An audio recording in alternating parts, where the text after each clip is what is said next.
You know me, I'm a super low maintenance girl and I like low maintenance tanks. So in the past, I've always used inert substrates for my planted tanks like gravel, sand, Eco-Complete.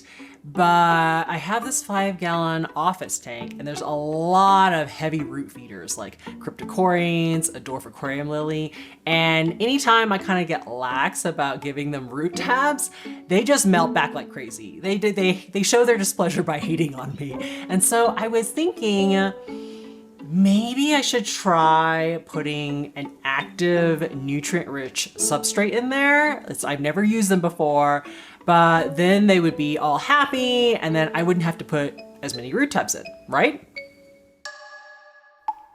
So I found this aquascaping store, it's more like they sell online and then you can visit their warehouse in person if you want to. They're located in Commerce City, Colorado, among a lot of other warehouses. So you basically go there and you go, am I in the right place? But when you enter in, first thing you see is a ton of different kinds of aquascapes, like totally beautiful. You're allowed to take pictures and film in there. The owner, Tommy, greeted me and he was like, yeah, you can film everything except for my competition tank that he's doing for some kind of aquascaping contest. So that was really cool.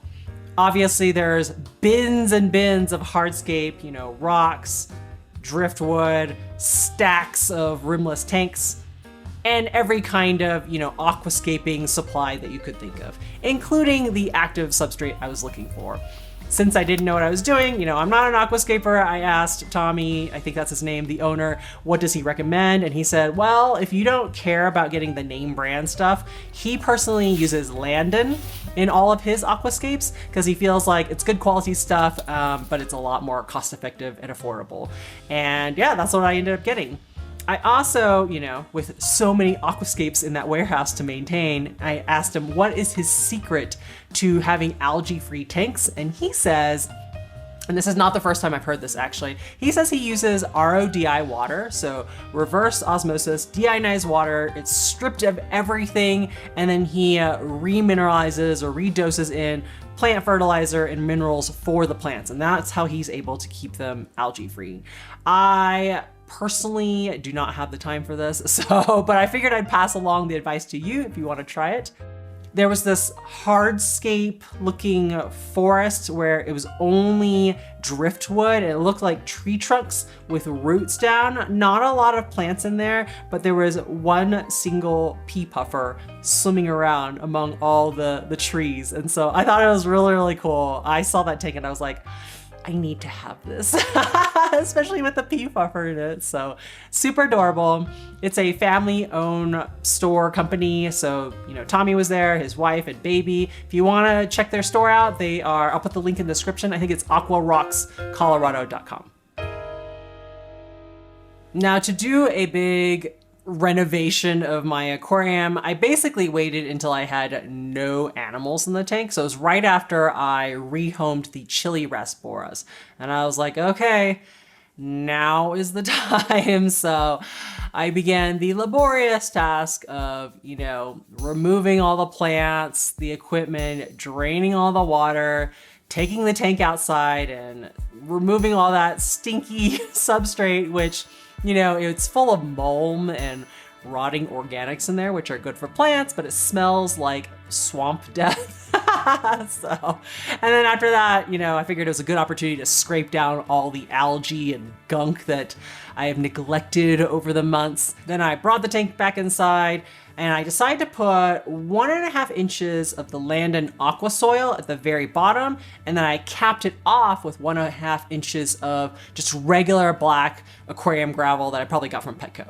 Then you just replant everything back the way it was. So I have my dragonstone thingy in the middle. We've got the narrow leaf java fern on the right side, the dwarf aquarium lily on the left side, lots of cryptocoryne plants in the front, and then I have a floating corral of salvinia right in the middle, right over the hardscape so that it won't grow algae. 2 days later, I noticed that the water was forming foaming bubbles, which usually means something's off with the water chemistry. So did some measurements. There's like a slight bit of ammonia, no nitrate, no nitrate. So, good thing I have no animals in there. 2 weeks later, the foaming was getting like even worse. So same thing, little traces of ammonia, not so much of the other stuff. I think the combination of, the aqua soil was leaching lots of nutrients into the water column, plus the dwarf aquarium lily and cryptocorynes were really unhappy with having their environment suddenly change. So they started melting back and there was a lot of melted leaves, and all these excess nutrients meant, there was some blue-green algae or cyanobacteria that formed. And so I ended up having to do some maintenance to remove it and all of the melted leaves in the tank. What I probably should have done was, and I'm belatedly remembering this, George Farmer is a famous aquascaper, and he recommends every time he sets up a new tank, especially if it has nutrient-rich substrate, he always says in week 1, he does 50% water changes every single day. Then week 2, he does 50% water changes every other day. Week 3, he does water changes twice a week. And then finally, week 4, he's down to 1 water change once a week. And that is all to remove all those excess nutrients so that you won't develop those algae problems that I experienced.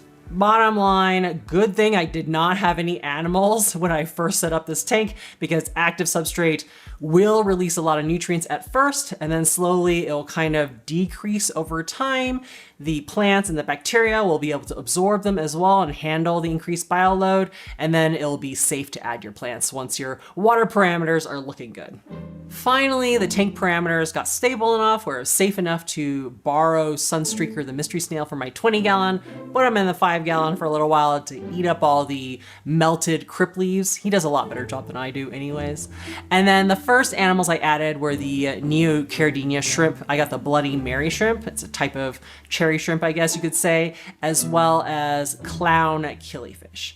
And everything was going well and hunky-dory. The plants stopped melting. I think eventually their roots got deep enough where they were reaching the aqua soil.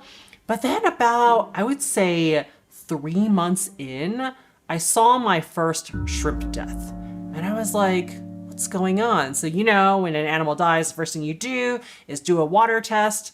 I had been doing, again, my low maintenance aquarium keeping lifestyle is to not do a ton of water changes because I use aquarium plants to consume all the excess nitrogen in the tank.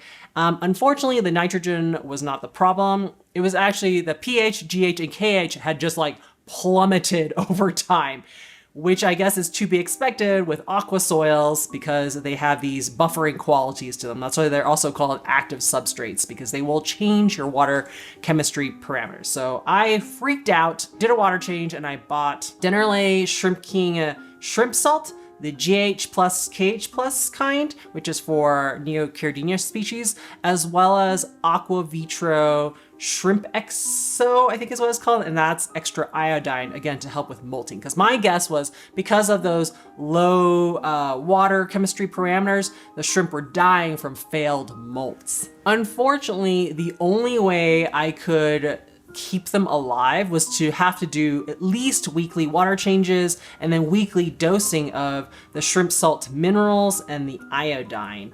And then I don't know what was going on, but the pH, GH, and KH were all higher and at what I would consider good amounts for cherry shrimp, but I was still getting shrimp deaths. So I'm not sure if it was like the iodine amount wasn't enough, but then I looked online and there weren't really any good iodine tests for freshwater aquariums. Like the reviews I saw on Amazon were just abysmal. Honestly, the constant one-off deaths here and there and the constant water changes were really taking a toll on me. It was just so stressful trying to keep on top of water chemistry all the time because of this aqua soil that I put into the system. After, I would say, a month of failing to consistently prevent shrimp deaths, it was just time to throw in the towel. I was now going to have to redo the whole tank again, get rid of that aqua soil, and this time I'm going with a completely inert substrate. I'm done. I'm just gonna go with good old Petco black aquarium gravel. The tank's teardown is the same process before, but this time I have animals to deal with. So great. Drain the water, remove the plants and the equipment, and then just sit there with my little net picking out one shrimp or one killifish at a time. It took a long time, to say the least. Now, since there are 0 nutrients in that gravel, I put a ton of root tabs exactly where I knew the cryptocorynes and the dwarf aquarium lily were going to be, as well as my water is actually on the soft side. So I did end up dosing 1 teaspoon of shrimp salt, as well as 1 teaspoon of the iodine. You can see a ton of micro bubbles all over the tank because I'm doing this when it's winter. It's pretty chilly groundwater out there coming out from my tap. And then when you warm it up, the excess oxygen in the cold water can no longer be held in the warmer water. So then it just gets outgassed into actual bubbles into the tank. A lot of fun. Now, some of you clever folks out there may be thinking, Irene, this was your chance to get your dream shrimp, those Caridina blue bolt shrimp. Why didn't you do that? I mean, they do like soft acidic water, but the fact is active substrates only buffer or change your water parameters for about a year or 2. Like, people try to extend it by using RODI water. I'm not about that life, obviously, so I would probably be having to change my active substrate every single year, and by this point, I am sick of doing that. That is not the life for me. As for how the 5-gallon tank is doing, this is around the time I basically had 1 month of being out of commission for a medical emergency, and I did not do any water changes on this. At times, I didn't even feed the tank because I was out of commission, and guess what? 0 shrimp deaths. Amazing. Because of the neglect, there's a slight coating of algae on the glass, but I just measured the water parameters and it's 18 degrees GH, 4 degrees KH, and 7.4 pH, which is slightly lower than my normal pH amount in my aquariums. And I think that's because I've been feeding catappa leaves to the shrimp, which is mildly acidic, and that's what's doing it. But basically, I'm so relieved to have a low maintenance shrimp tank again that will survive even when I'm out of commission. If you want to know how I normally set up a cherry shrimp tank that doesn't muck up your water chemistry parameters, check out this video over here. Otherwise, take time to enjoy your aquariums, and I'll see you in the next video.